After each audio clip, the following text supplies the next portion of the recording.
Which is the first commandment of all?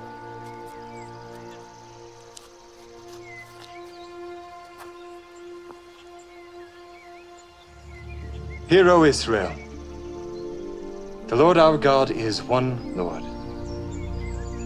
Thou shalt love the Lord thy God with all thy heart, and with all thy soul, and with all thy might, and with all thy strength. This is the first and great commandment, and the second is like unto...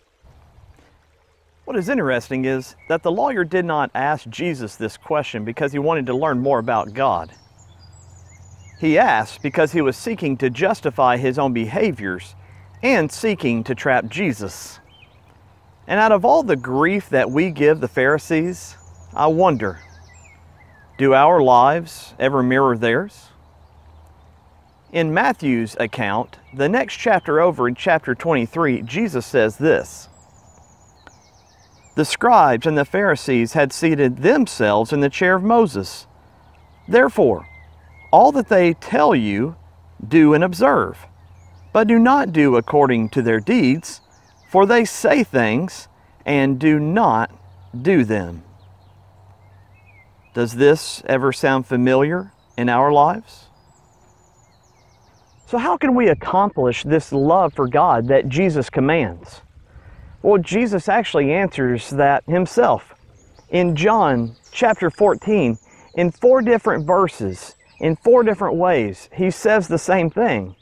He says, "If you love me, you will keep my commandments." Now, in no way is this a presumption of perfection by our Savior, for he knows that we're not going to be perfect. If we're perfect, then why would we need a Savior on the cross?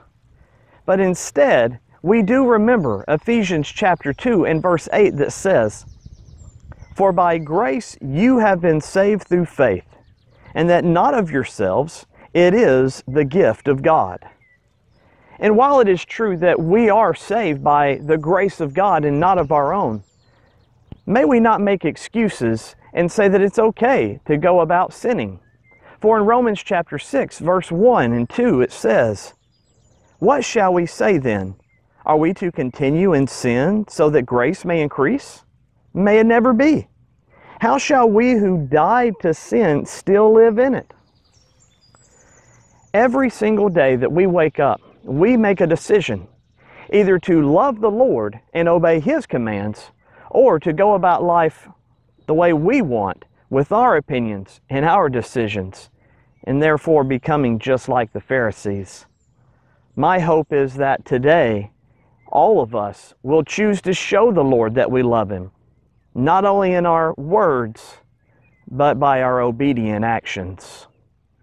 I hope you have a wonderful day, and that the Lord continues to bless you as you seek His truths.